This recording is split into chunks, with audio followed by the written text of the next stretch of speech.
The AVR64DD32 video series introduction. This video series explores the AVR64DD32 microcontroller from Microchip. The DD family ranges from the AVR16DD14 to the AVR64DD32, with the differences being in memory, features, and pin count. I've chosen the AVR64DD32 to work with because it has the maximum amount of memory and feature set. I'm not planning on using all the features in every situation. I know that if I pick a part to standardize on, all future projects will be easier and faster to develop, as I would have created a standard library to support that part. Key specifications for this part are as follows: 64K of flash memory, 8K of RAM, and 256 bytes of EEPROM, which in the demo application that I have created for this video series uses the 256 bytes of EEPROM to store its configuration settings.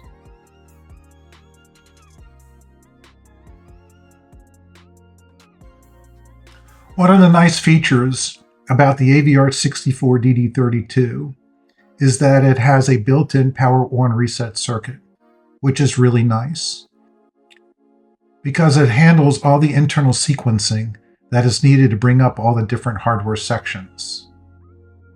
Other parts that I have worked with, like the TMS470, the Xilinx 7000, and some ARM chips, have either custom chips or require extra hardware to perform a very specific startup sequence in order to bring up the processor and subsystems.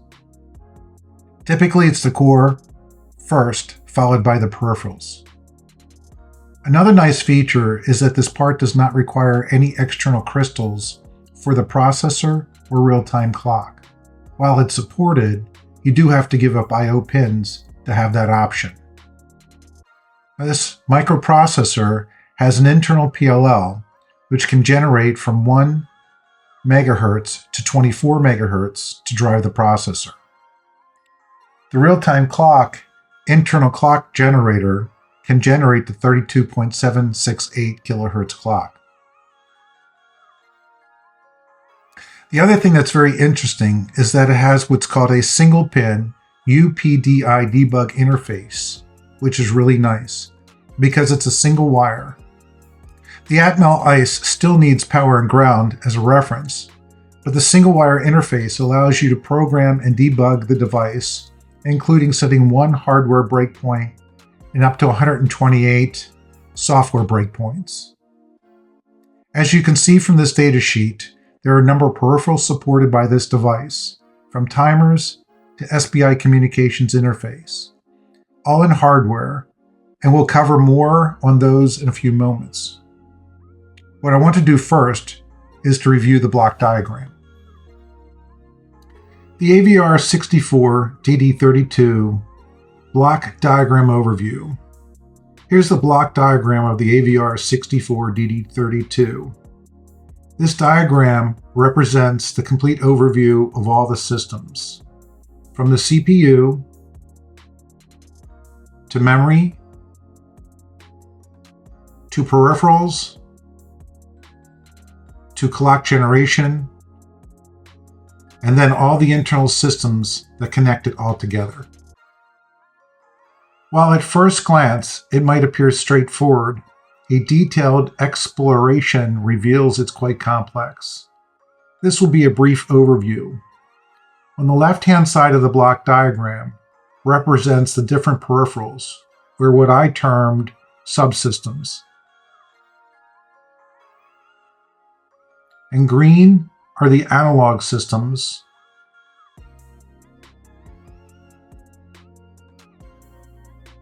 and blue represents timers and communication interfaces.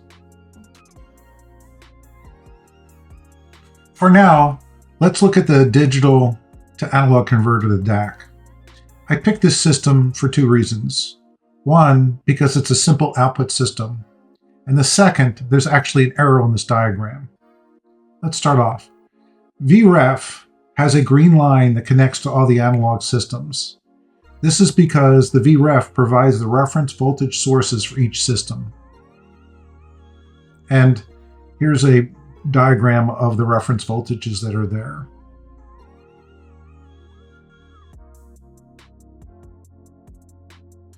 Now, in focusing on the DAC, you'll see that it's an output and it gets its reference from VREF, which means we can select, again, any of the reference voltages that we want to use. So the green box on this diagram represents the control registers and everything you might configure to configure the output of the DAC. So now where's the problem? The problem is there is also an orange line that's indicating that the event system can be used. When we go and look at the actual detailed outline of the DAC, you'll see that it has no connection to the event system. So this is where the error is at.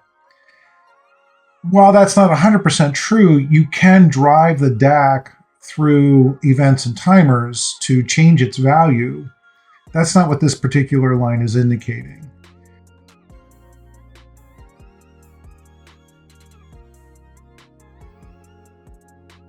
Now, saying that, the reason I'm bringing this up and trying to make a point out of it is that this is not an uncommon event to happen in data sheets. A lot of times, data sheets are derived from earlier parts and they get morphed over time. And as the product line grows and new products appear from the original parts, the documentation doesn't always get recreated from the very beginning. It gets modified. And there might be a version of this part, or maybe it was a consideration, or maybe it was the design intent, but it didn't actually make it into the part.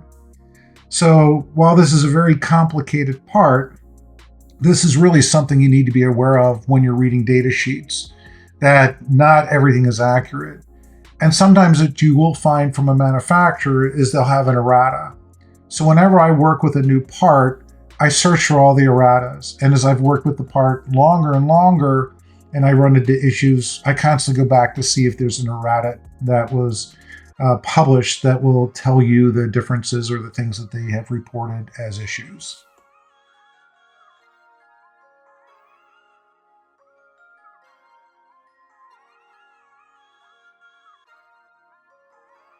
Now let's look at the ADC, the analog to digital converter. Here you can see that there is a direct connection to the event system.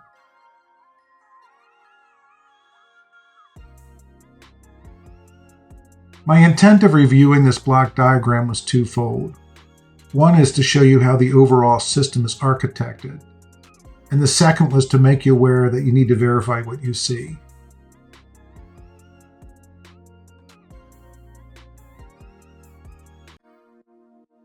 One of the more notable resources I use in a case like this is the CPU file or the configuration file that the manufacturer provides you.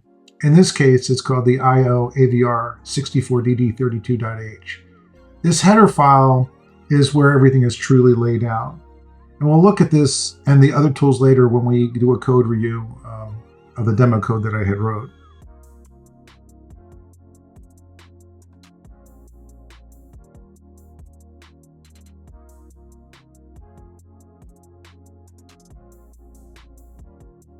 So let's go back to the block diagram. We will be spending a lot of time coding and debugging our code on the actual hardware. This is where the UPDI, the Universal Debug Port Interface, and the on-chip debugger, the OCD, comes into play.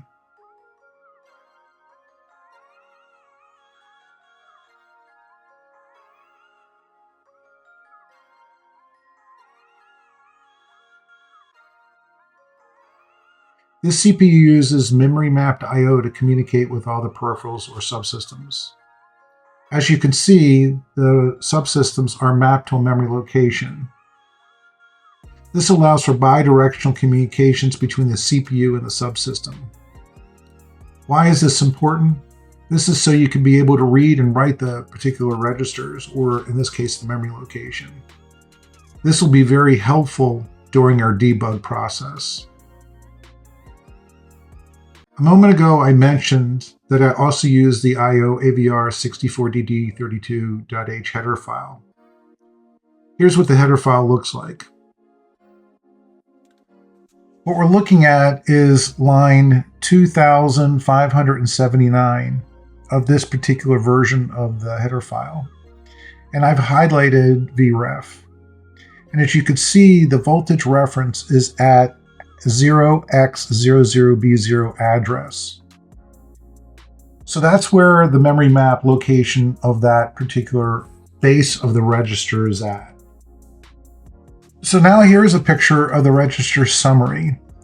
And the register summary is showing you the different registers that are available in the VREF. And then I went down a little bit further to line 2695 to show you where those are referenced in the header file.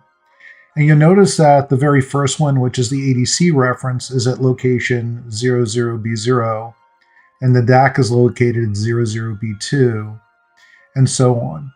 What that's showing you is that all of the registers are memory mapped.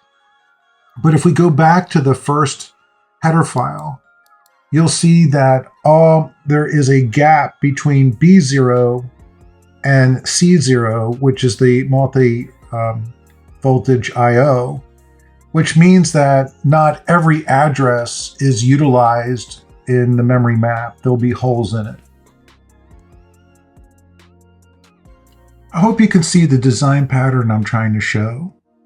An important note here is that this architecture is very common among a lot of the microprocessor designs where the peripherals and subsystems are memory mapped, which I mean directly memory mapped.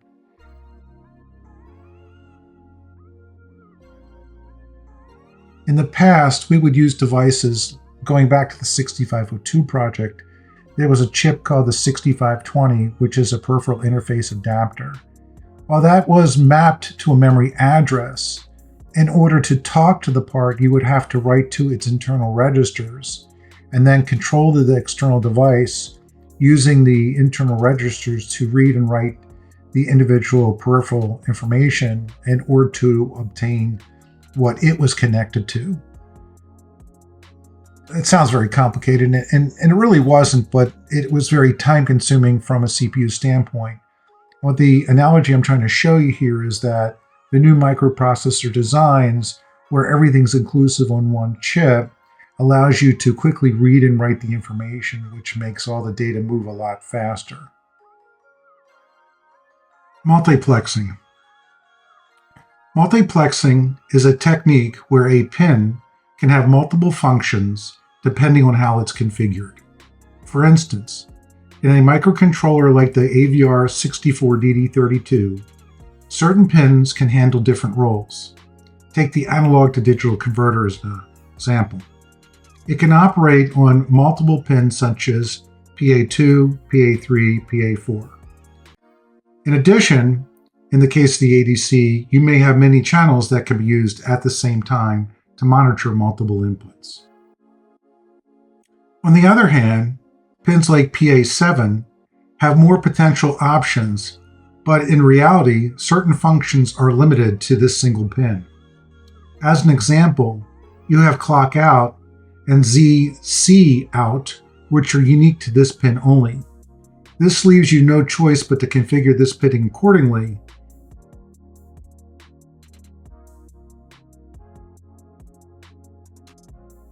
When designing a project, such as the one involving the FTDI chip, you must consider the available pins and their assignments. I originally used PC0 and PC1 for the UART. In hindsight, connecting PC0 to PC3, which can be used with the MVIO as a 3.3 volt source, would have been ideal for communicating to an SPI device that uses a 3.3 volt interface. But it was too late to change once the design was fixed. If that was the only system I was going to use to connect to the 3.3 volt source, that would have been a perfect solution. But in the case that I'm working on for this demo app, I wanted to also use the ZC in pin, which is only available on PC2. So that killed the option of using the MVIO, connecting it to the 3.3 volt source and the SPI part.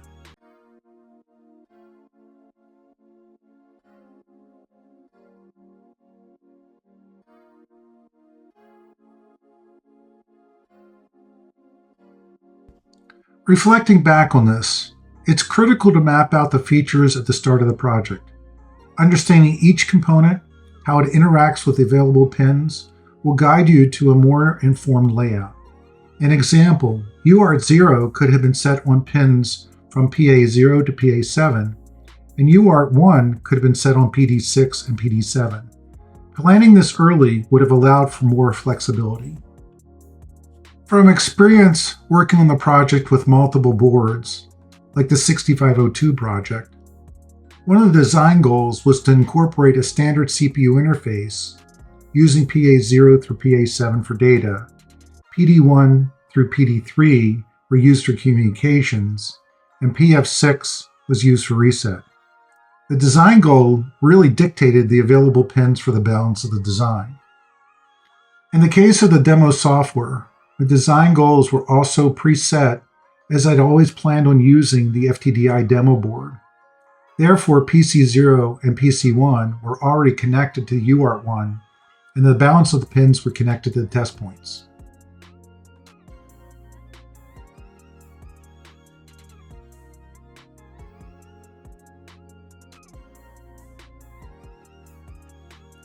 The big mistake I made when writing the demo software was that I decided to write code in an organized fashion, meaning alphabetically based on function name.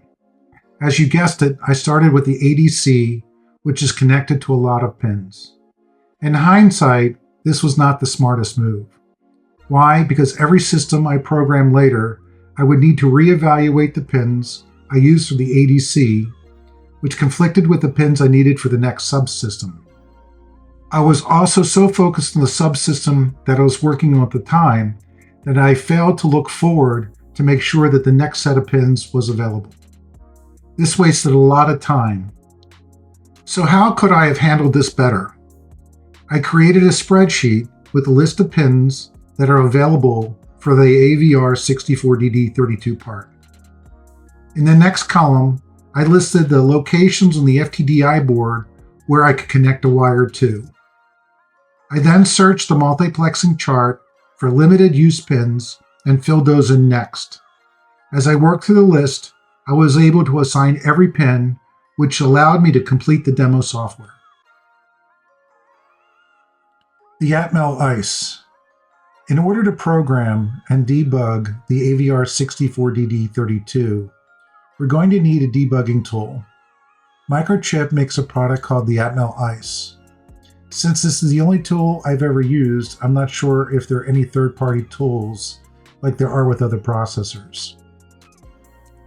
The Atmel ICE debugger is versatile and supports Microchip, SAM, and AVR chips, making it a valuable investment for anyone working on these devices. As you can see, the Atmel ICE offers various compatibility modes, allowing it to interface with numerous chips. Since I'm working with the AVR64DD32, I'll be demonstrating how that works utilizing the UPDI for debugging on a single wire. The Atmel ICE kit is comprehensive, including everything you need from a USB cable that connects the Atmel ICE to your computer, and several cabling options to connect to your target, the target or your board under test. My initial choice was to use a 6-pin connector because it was straightforward and allowed seamless transition between boards. Due to spacing issues on some of the boards I was working on, I later switched to a more simpler setup, a 3-pin connector, which was for power, ground, and the UPDI pin.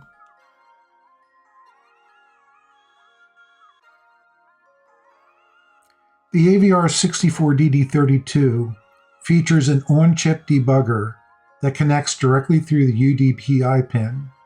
The internal debugger provides extensive control, which I'll be demonstrating in future videos when we walk through the different subsystems.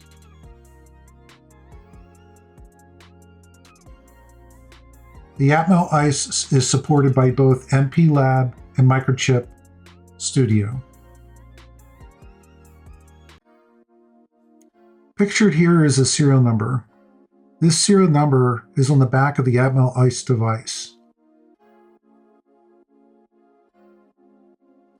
This serial number will appear in the debugging tool and will be helpful when you're connected to multiple targets. This identification will appear in the software download, ensuring that you select the correct target to the correct Atmel device. One last thing. I recommend documenting the PIN numbers of your connections within your main.c project. This practice will make moving between boards much easier. Pictured is the sign-on screen for the development section for the Microchip software. And as you can see, they have 3 different versions of their development platform. And all 3 of these versions support the AVR64DD32 that I'm working with. The first is the Microchip Studio, followed by the MPLAB X IDE, and the MPLAB tools for visual code. The point of this demo will be to show you how to create a project from beginning to end in each one of those environments. The first thing that we want to do is to decide what the goal of this demo is going to be. My thought is to create the same project in each of the 3 development platforms. That way, this gives you a consistent demo, but showing you how each of the development environments work. While the final application is not going to be completed, this demo will demonstrate how the wizards work within each environment. One side note, in reality, I have completed a complete project, which will be outlined in the next video. But for now, let's understand how the development tools work. So what's this demo going to look like? Since we're only going to demo the wizards, you can take the code that we generate and build it into an actual working application by adding only a few lines of code. The hardware that we're going to demo is as follows. 1 analog to digital input, an ADC, 1 digital to analog output, the DAC, UART port 1 for communications to a terminal, and the 8 LEDs on the FTDI board can be used as a bar meter. The concept is that you connect the DAC to the ADC and set a value. Then read the value back using the ADC and display the value as a percentage of VREF, which is the reference voltage that represents the full-scale range of the ADC, using the LEDs as a bar meter. If you've been working with the Microchip development tools for a while, you may have started off with Microchip Studio. So the intent of this video is to walk through each of the 3 different platforms or development tools that Microchip has developed. The first one is the Microchip Studio, which is built on top of Microsoft's Visual Studio. And then we're going to go to show you how MPLAB is, the interface for that. And the first project I'm going to do is to import a Microchip Studio project into MPLAB, which might be the current migration path that you might be following. Then I'm going to demonstrate the MPLAB, followed lastly with Visual Code Studio MPLAB. One note, as I recorded these videos, there's a lot of wasted or dead time as the tool is grinding away trying to compute something or refresh the screen or downloading something. And so what I have done is I've edited those files to remove that. So the time that you watch this video, I have removed or sped everything up. So the real time that you'll see when you're working with the project will be considerably longer. The next thing we need to do in our planning phase is to define what the hardware is going to look like. We already said that the hardware was going to have a ADC, a DAC, a UART, and LED. I've been using my FTDI demo board to do all my experiments with. So what you have here is the LEDs that are connected to my port pins PA0 through PA7.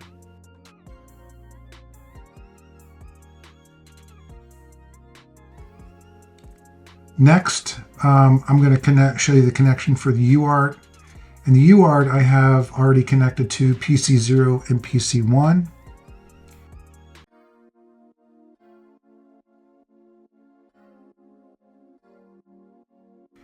And then the next thing I'm going to do is connect up the DAC, which was on PD6. If you look at the multiplexing chart, you'll see that the DAC can only be outputted on PD6. So that's a requirement that I can't change. So if you look at the schematic, that's going to be my PD6 is connected to my test point 12. And the last pin, which is the ADC, I've chosen the version that's connected to PD5 because that is going to be sitting right next to PD6, so I could just put a jumper between P12 and P13. So in summary, the ADC is going to be connected to PD5, the DAC is going to be connected to PD6, the UART to PC0 and PC1, and the LEDs are going to be connected to PA0 through PA7.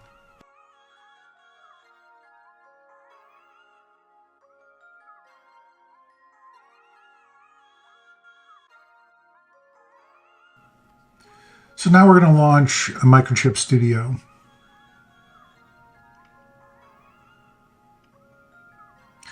Once Microchip Studio is open, we're going to go to File, New, and we're going to come down to the Atmel Start project and select that. What this is going to do is it's going to open up the wizard and bring us into a selection where we can start working with the wizard itself.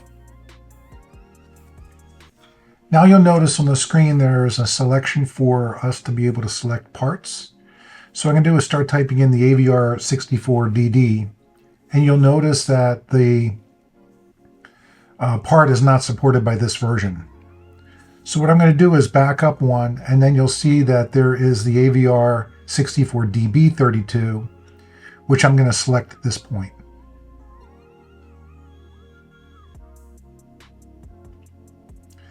Now that I've selected that, you have on the left-hand side the ability to start adding components here now if you wanted to. Like, I could just add the ADC at this point in time and create generate project, but I'm not going to do it, so we could do it by manual method. So now I'm generating the project. What I want to do next is to add the software components that we want to have for this project.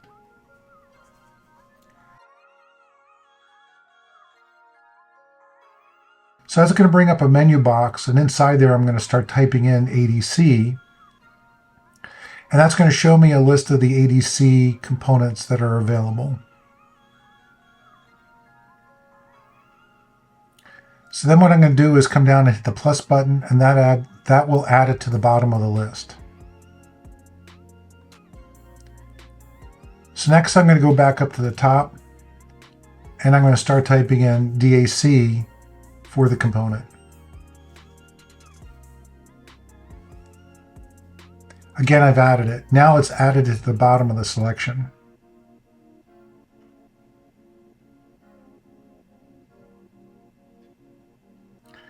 Next, going to add in the UART, and I hit that plus button, and I'm going to say add component. Now what's happened is it's added all the components that we wanted.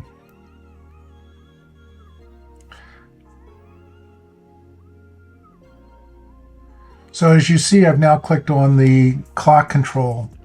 This is going to bring me up the module where I can go in and now select the clock rate I want to run at. So I have choices between 1 and 24 megahertz. I like running everything at the fastest speed, so I select 24. Now I'm going to scroll back up to the top, and I'm going to click on the ADC. So the requirement for the ADC was to use the value of PD5, and I can select it here. But you'll also notice that the ADC has multiple lines that can be used at the same time, but I'm only going to use one in this case. Next, we're going to go through and assign the DAC. And the DAC is going to be connected to PD6. And now I'm going to come down here and I'm going to select the UART. And you'll notice that there is 3 total UARTs here because we've connected to the AVR64DD32. The AVR64DD32 only has 2 UARTs. So that's the difference between the wizards from before. Then we're going to look at it to make sure that I've selected the right set of ports, which is PC1 and PC0, so that is good as well. The other thing I'm going to do is I'm going to add PDF support so I can use the PDF to print, and that will drive the PDF software into the output of the UART. Then I'm going to come to the bottom here and I'm going to select how I'm going to talk to the particular port.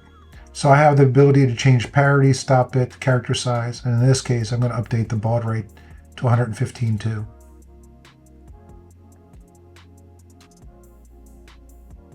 Now with this complete, what I'm going to do is generate the project code. So it brings me up a dialog and I'm going to place this into my temp directory. And I'm going to name the project. Now the wizard's going to complete by building the entire project with all the files, all the support files, and everything it needs.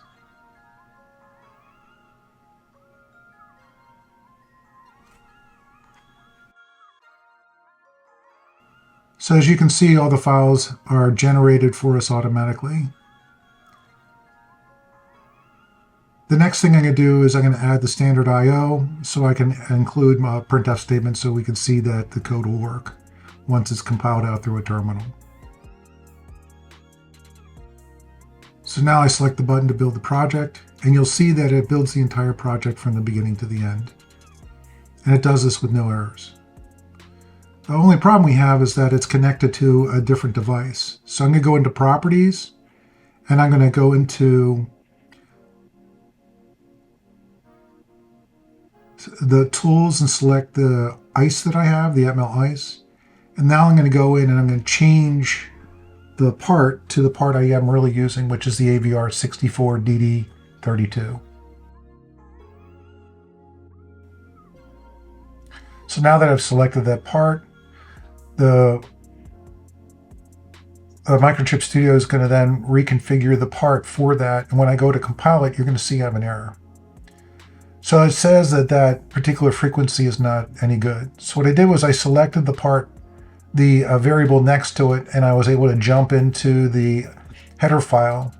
And I could see that the frequency that was used, which was FREQ, is now got a different, it now has a different spelling, which is FRQ. So now I can go back to the original code, make the correction, recompile, and now you'll see that the program compiles just fine. So now I've run the code on the Atmel ICE, and we're now at the first breakpoint. On the right-hand side, when you're in the Atmel ICE, you get to see every register of the processor. You can drill into each of the registers. You can change the values of a register on the fly. Remember, this is all memory mapped I/O as described earlier. And so I could execute one line at a time, find that I've maybe made a mistake and decided that I need to change a parameter in one of the settings, drill into any of the settings that are there, make the change. It'll happen immediately in the processor. I can continue going. This prevents me from having to stop the code, readjust one of the particular port pins to something that I'm looking for, and then restart the code and test again. I could do that all in real time.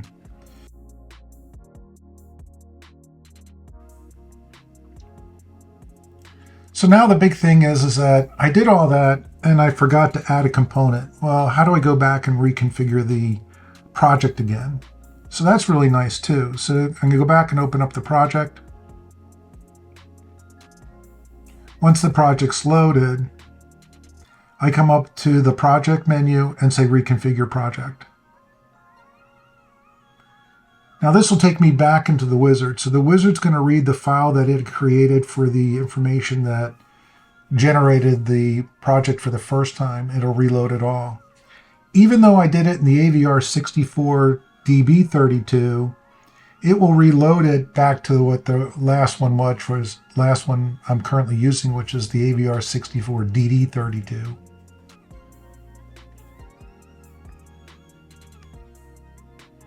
As you can see, it's loading all the components again.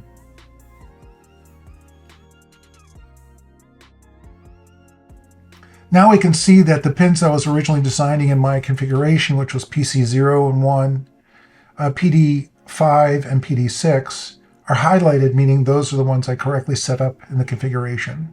So now I know whatever I was working on was correctly defined.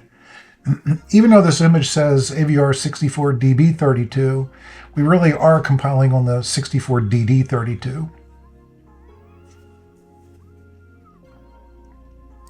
So I'm going to add now another component. As you can see in red, the real-time clock wasn't here. So this is going to demonstrate how to add the real-time clock on the fly.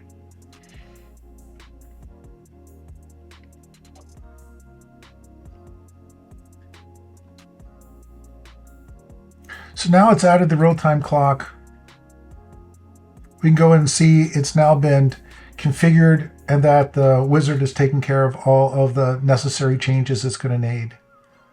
I click generate, and now it's going to show us that there are two files that are different.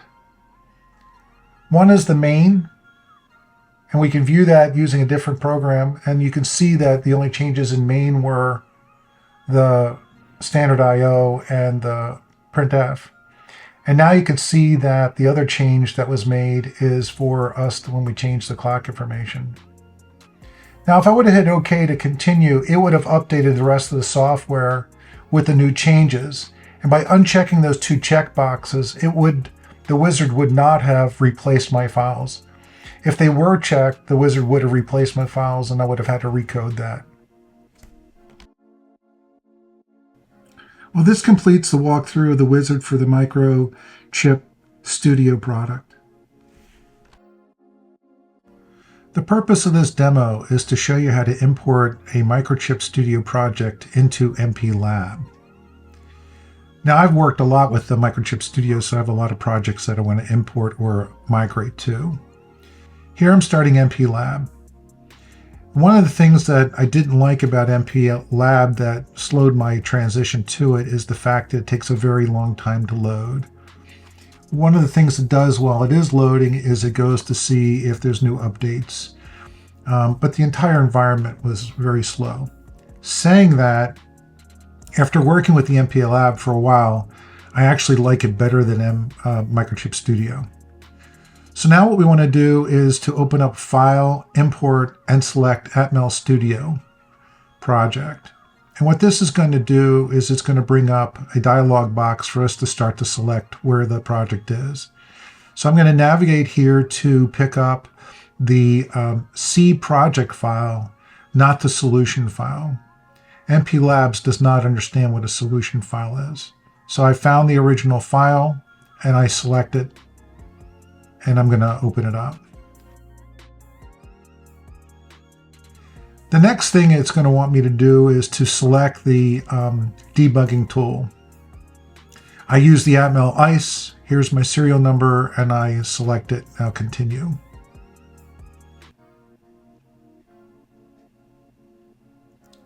The next thing, which is really important, is you have to select the correct compiler. In my first attempts at doing importing, I was selecting the newer modern compilers, not realizing that compilers were very specific to the project source code. So now I select the project compiler for the AVR. Then it talks about what the support path is for the project. It automatically fills that in and I continue. And also I plug in the same project name, and you'll see why in a minute that doesn't really make any difference. And then it's going to complete its import. So once it's finished import, which only takes a few seconds, you're going to see that I have the project there. And the way it organizes is a little different than Microchip Studio does. What it does is it locates the header files in the header section and the source files in the source section, which is different than the design goals that I've always had. But I can move along with it because my directory structures that. Now I have opened up the main and I've added the letter X into the Hello Microchip Studio. And I did that so you could see when you go back and forth, you really are sharing the same code. I built it and it was successfully built without any issues.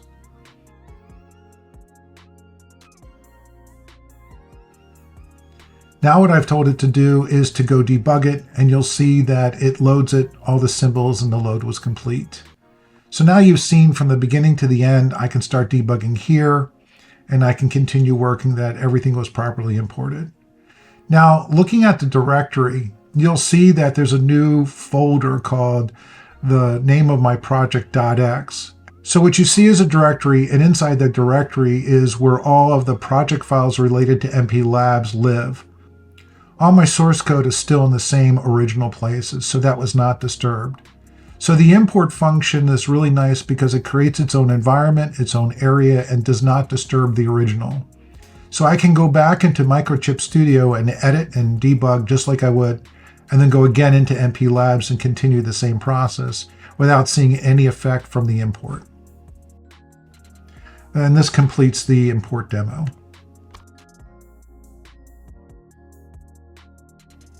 Now I'm going to demo MP Lab, create a new project. So I preloaded the MP Lab Studio so it would be up and running. That saves us some time. We're going to next do a File, New, Project. And we're going to come in here and select an application project. The wizard next takes us to select a device. And as before, I'm going to type in my part number, which is the AVR64DD32. And you'll notice that the new list of projects or products has the part specifically that I'm working with. The next thing I need to do on this particular dialog box is to select Atmel ICE. If I didn't have it at this time, I could have added it later. The next thing I'm going to do is to select the latest compiler. And a lot of things that they have done in this new user interface that are impressive to me is the fact that I've got hot links everywhere. So I could have searched for the latest compilers. The next thing I'm going to do is to give it a name for the project. And I typically use things like, a description of what is in the particular project.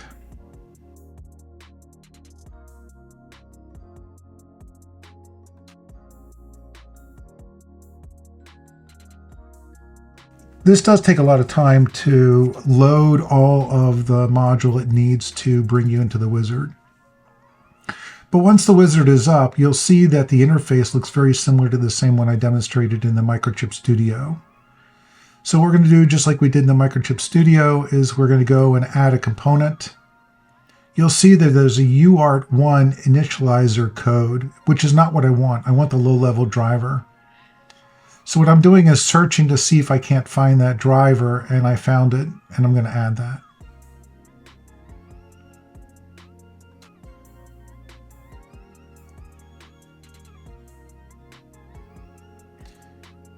Now the other thing you're going to notice is that once it added the driver, there's no dependency, and we're going to deal with that later because it just has the UART driver. It doesn't know whether it's UART0 or UART1, etc. So the next thing I'm going to do is to bring in the ADC, and I'm going to add in the DAC component as well.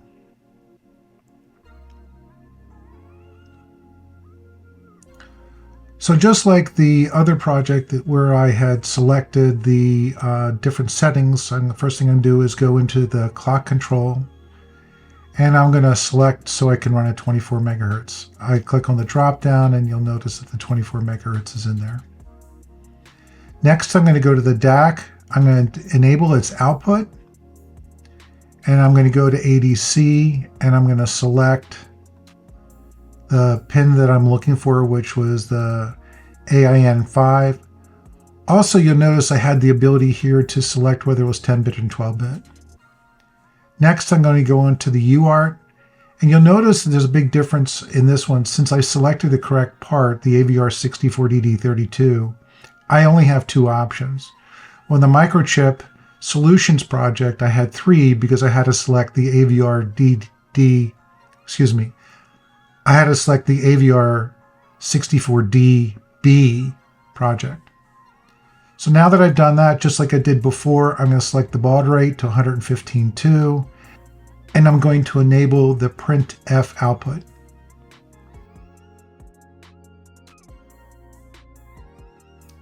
Now I've gone into the picture view, and you'll see that I have selected the pins I was hoping to select: PC01, PD5, and PD6.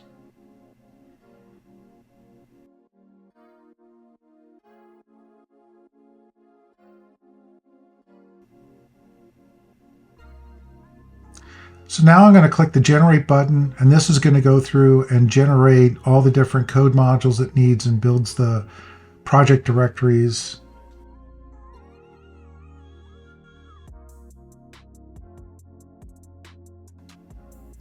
So now that it's completed, what I'm going to do is go into the menu and tell it to build for the debug.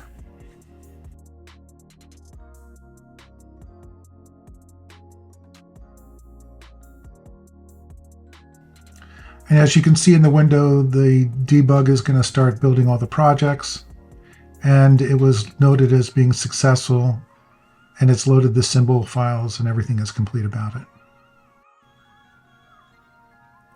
So now I'm going to program it, and as you can see, it's programmed to complete. So now the program is actually loaded in the target itself.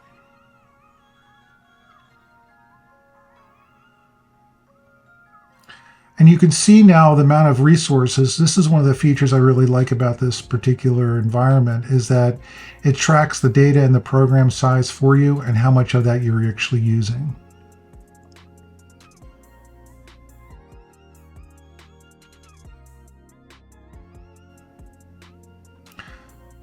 So now I'm going to go into the main project.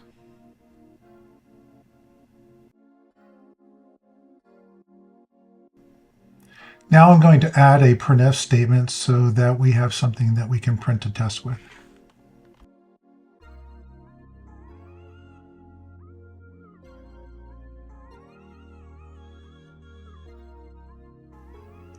So now I clicked on the interface to set a breakpoint, and it's giving you a warning that there's only one hardware breakpoint that you can use, but there's 128 software breakpoints that you can use. So it's just giving you a warning, letting you know that is its limitations. And I'm going to start the debugger. And now I get to the line of code where I had set the breakpoint.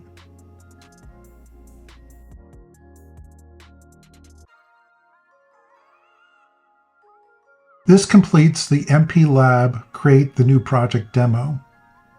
As a side note, I have a project that I have created that demonstrates all the different features of the AVR64DD32, and that will be in a separate video, which will also outline things like debugging, setting breakpoints, and drilling into the I/O menu and debug menus. So this is going to be a demonstration of using MP-Lab with Visual Studio Code. The first thing you need to do after you've launched Visual Studio Code is to make sure that you have the MP-Lab extensions. The way you'll know that you've got the correct one is that it will include all the extension packs that is required to build and manage the MP-Lab projects. And in my particular case, I tried Visual Studio on both the Mac operating system and on Windows. And when I did it on the Mac operating system, I did it on an M4 chip, and I discovered that I had an issue with making the compiler and the environment work correctly. What I had to do was to open up the Get Information on the app, the MP-Lab X IDE, and I had to tell it to check the checkbox saying open using Rosetta. And once I did that, everything worked the same as it did under Windows. So next, what you want to do is you want to create a new project. So here's a new project button. You click the new project. And up on the top, you'll get to be able to name the project. And in my case, I'm going to name it VS_ADC_DAC_UART_1. And then I'm going to pick a location. In my case, I'm going to put it in the C temp directory. That's where I've been storing all the other projects. Next, we have to pick the processor, and that's the AVR64DD32. And as you could see, the way they managed the list, it was at the top for me, so I'm selecting that. Next, I need to select the compiler. Just like I did with the MP Labs, I'm selecting the version 7.3. And then what's going to happen is the create project's going to create for me a new project. So now the project is open. There's really nothing to the project at this point. It's just a main. And we're going to probably want to go through the wizard so we can add those subcomponents that we have been using in the past. So to do that, you're going to come up to the commands. You're going to type in mplab space mcc:launch. And what that's going to do is it's going to launch the wizard for us, just like the one we used in MP Labs and Microchip Studio.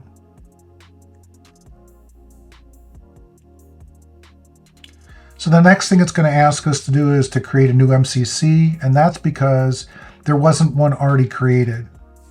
So now I'm going to click on create that. And then it's going to ask me to associate it with the project. That's the one we just created in my temp directory.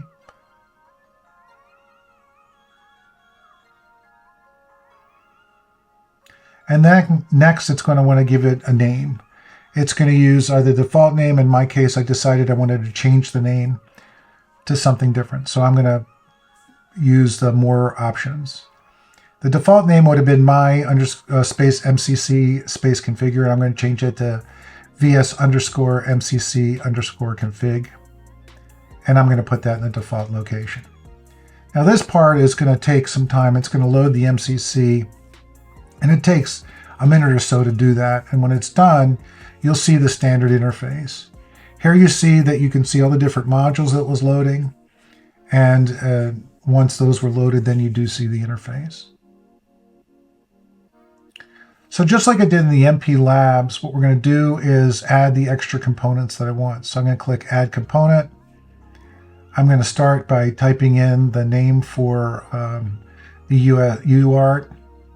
I found the UART, so now I'm adding that to the list. Next, I'm going to add the ADC.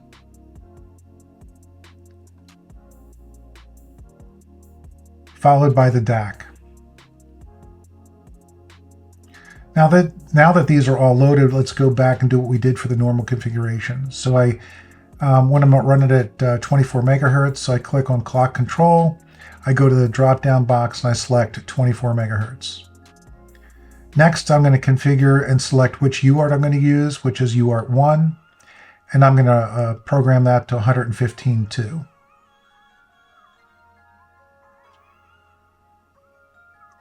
So the next thing we're going to do is I'm going to select the right pin I want to use for the ADC, and that was pin 5. And I'm going to go to the DAC and I'm going to enable the DAC output. And one other thing I need to do here is I forgot to turn on, so I'm turning on the printf support. So that's now been enabled. So now, as you can see, I have got the pins assigned just like I did before: PC0, PC1, PD5, and PD6.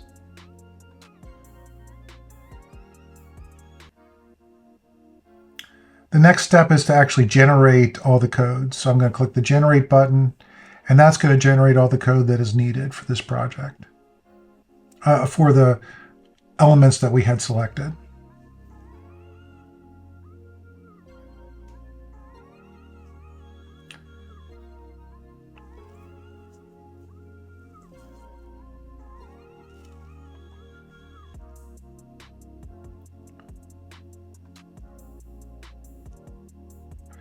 So as you can see, it went through and generated all the different files and subfiles, and it gets to the bottom and you can say, okay, look, you can see that it was generated complete.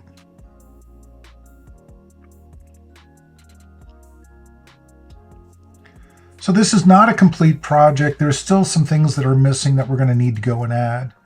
And the thing that's missing is to tell the compiler where everything is located. So I'm going to have to go get one of the pre-done, since I already did this before and figured it all out. I have this file here that I'm going to paste, which is all the locations of everything that's in here. And the other thing to note is that when I did this file originally, it was at 4 megahertz, and we're going to have to change that to 24 megahertz. But unfortunately, I didn't get a video snapshot of me doing that. So now I'm going to copy all this information. I'm going to come back to under VS Code, and I'm going to create a new file under there. And that file is going to be called c_cpp_properties.json. And now I'm going to paste that contents of that file there. So now that's complete. I'm going to save the work. And now I can start building the project.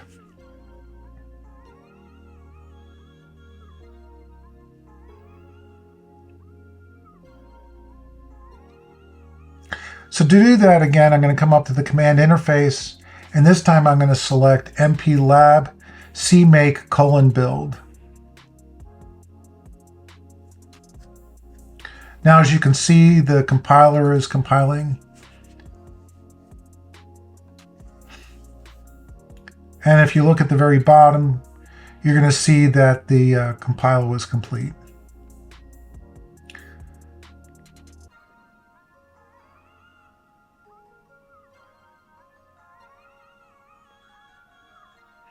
So now what I want to do is I'm going to put in some code in here just like I did before, which is the standard I/O for the printf.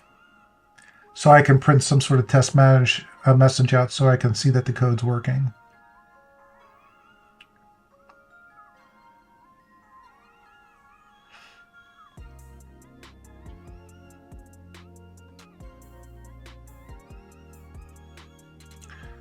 Now I'm going up and I'm going to generate the code and tell it to compile again to build it. So it built this time, and this is the point I wanted to show you that there's an error. It's telling you what the error is, and it's telling you the line that it was at. So at this point, all I need to do is go and correct the error.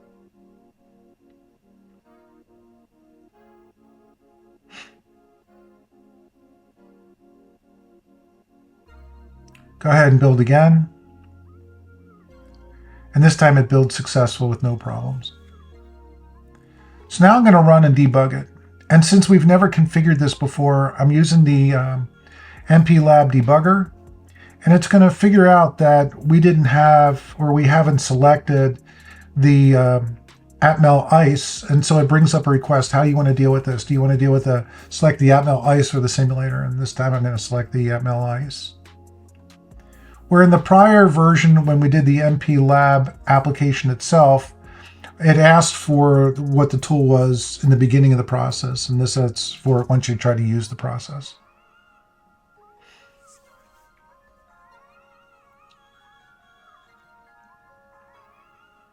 So now it's loading all the information and downloading it into the target.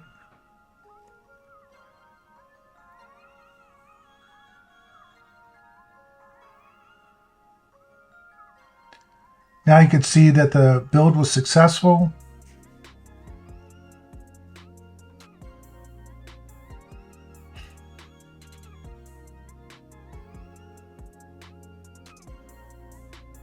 And then you see that it loaded. It talks about what it was doing. It erased the program. The target is now halted. And you can see the line on line 43 of where the cursor is for the debugging. And at this point, you have the controls at the top, so you can do your standard debugging information of, jump to the next function, jump over the function, jump into the function, etc.